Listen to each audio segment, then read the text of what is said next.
So my family and I traveled to San Diego, California, so that way we could pay our respects to a fallen family member. RIP to my uncle. I hope in the next life we're able to meet again.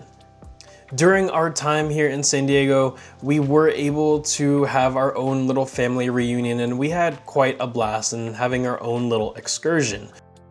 Alright, so we have a special guest in today's video. If you haven't seen, I have my cat Emmy. She is really clingy right now, mainly because I just picked her up from the cat hotel, and she really wants to be a part of this video. So I am 100% sorry if you are distracted by the cats, and I am also sorry if she meows while I am talking, or maybe her tail rubs up against the mic. So while we were in Oceanside, San Diego, or Oceanside, California, we actually were able to do a lot of tourism, a lot of shopping, and a lot of eating. So if you are going to be in San Diego, or maybe you've never been, or maybe you're planning a trip there, one of the best things about San Diego is its weather. Aside from the things you could do for tourism, your family, your friends, all the kind of events and the theme parks, the weather in and of itself is just fantastic. And so if you live in San Diego, or maybe you're planning to move to San Diego,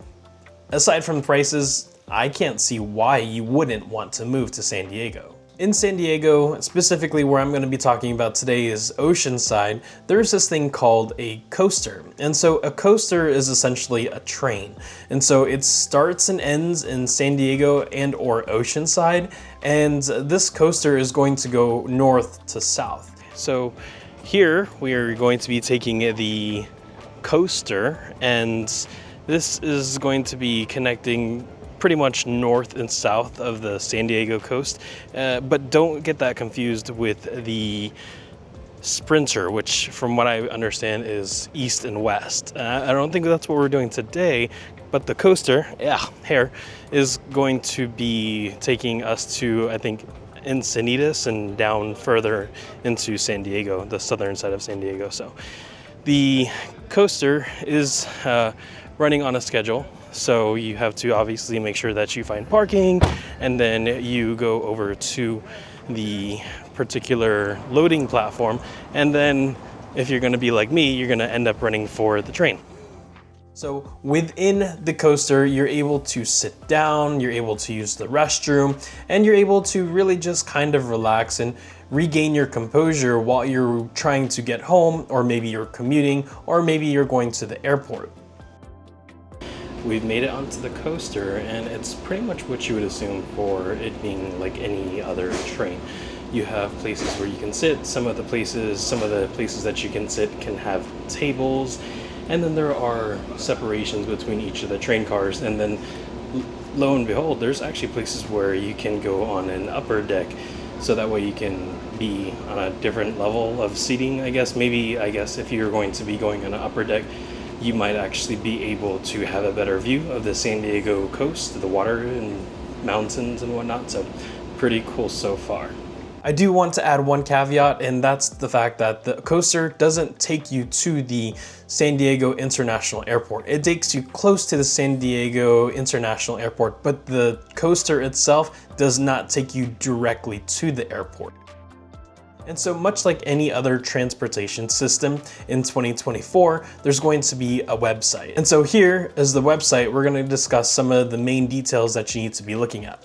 So when you load into the North County Transit District website, which is going to be the organization that oversees the operations for the coaster, you are going to see the three main tiles on the right-hand side, which is going to be service alerts, schedules, and fares. These are probably the most three important things you have to always be considering whenever you're about to use, or maybe you are already using the coaster. The service alerts are naturally going to give you any delays or any types of outages. We then have schedules, and this is going to say this particular coaster going north is going to stop by this city, that place, that location, so on and so forth. So just make sure, again, you know what schedule and what route you're going to be going to. And then most importantly, you should be recognizing the fare. So for me, I love riding trains. I love pretty much everything about trains. I don't know much about trains. I just know I like them and I like to ride on them whenever I get an opportunity to do so. And so if you are going to be riding on this coasters, this is going to be a few things that you're going to be expected to do. So starting off with number one, that's always going to be safety. So when you're at a coaster or sprinter or any of these trams here in San Diego, you have to remember that there are going to be little yellow lines, and you don't want to cross these yellow lines for safety reasons. There's actually some contextual information here that says stand behind yellow line, because that's just what they consider to be safe distance. So that way, when the train is approaching, you're not going to get hit or anything like that. There are no barriers or any fences that separate the passengers and the train. So again, that's something else that you want to be considerate about for safety purposes. The second portion here is always to be respectful. Once you board the coaster, or again, the sprinter, you are going to see the doors open. You could load your e-bike or your scooter in there, or if you are a walk-on passenger, then you're going to be able to just go inside of that particular coaster cart, and then you're able to find your seats.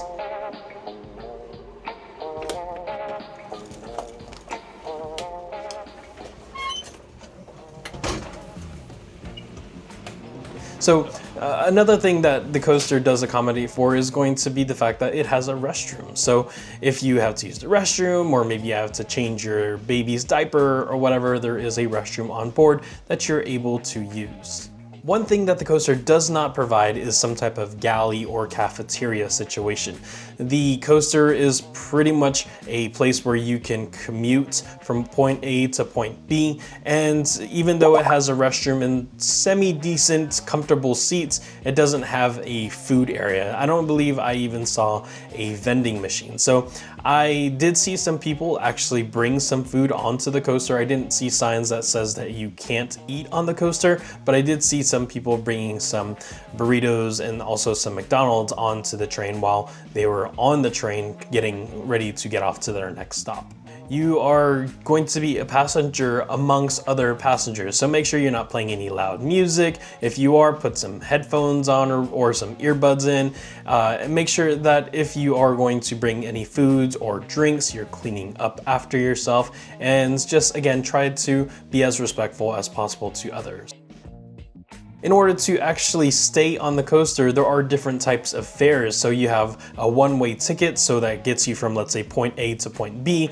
And then there's also a round trip ticket, and that's what we had. We started off in Oceanside, we went down to Encinitas, and then we came back. You will have to have that train ticket available and displayed, so that way the staff, when they come around, they will scan your ticket. And if you don't have a ticket, I don't really know what happens from there. So I had my ticket, and honestly, I think it's a pretty simple situation where if you just have a ticket, you show the person and they scan your ticket and you're good to go.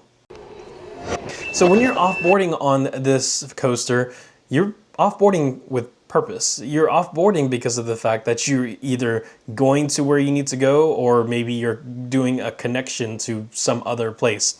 And so Oceanside, from my understanding, is a junction for the Metrolink, which I mentioned earlier, as well as the Sprinter, as well as the coaster. So if you're going to be going from, let's say, Oceanside to more inland, you would take the coaster to Oceanside and Oceanside to the Sprinter, which again will take you further in. Or maybe you're going to be going from Oceanside to, let's say, Los Angeles. Again, you would go to Oceanside, you would offboard on the coaster, and on the same platform, you would then onboard onto the Metrolink. And so I'm not entirely sure if the schedules sync up. I know that there's always going to be some logistical issues for whatever platform. And so if you are going to be going from different areas of the state, you want to make sure you're boarding and offboarding at the appropriate area. When you are offboarding from your particular train, again, today's example is going to be the coaster, make sure you clean up after yourself. It's a pretty simple and seamless transition. If you are sitting down, you simply get up and get off of the train. If you are standing up because you have an e-bike or whatever the reason, again, you simply just get off the train and then you walk to wherever the parking lot is, or maybe you bike home or get onto the Metrolink or the Sprinter.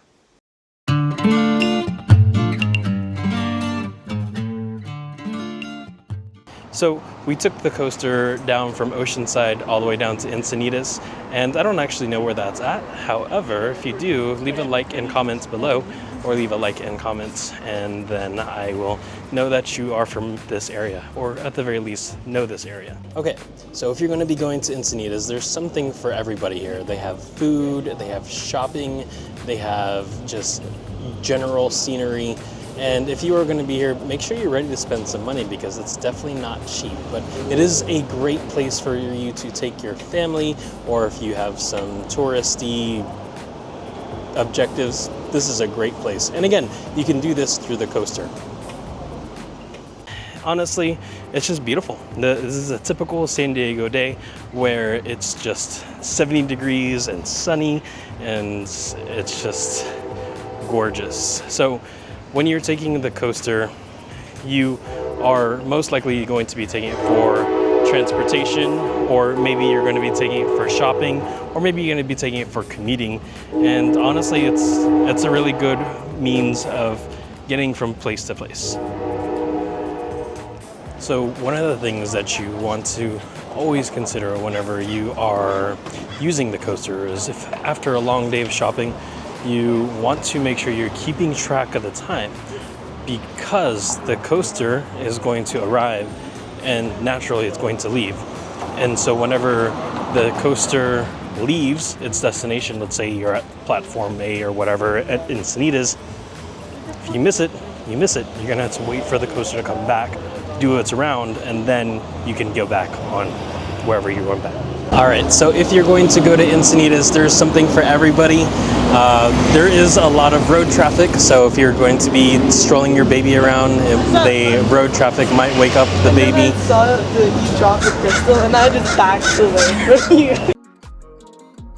So that pretty much concludes today's video. It's a pretty short video, mainly because of the fact that it's pretty self-explanatory. The big things I do want to make sure that you are always considering is to make sure you are keeping track of the time, because if you're out shopping and the coaster is going to be coming back to your particular area and then you miss that train, it's not going to come back until it does a full rotation again. So that's probably the biggest thing for me.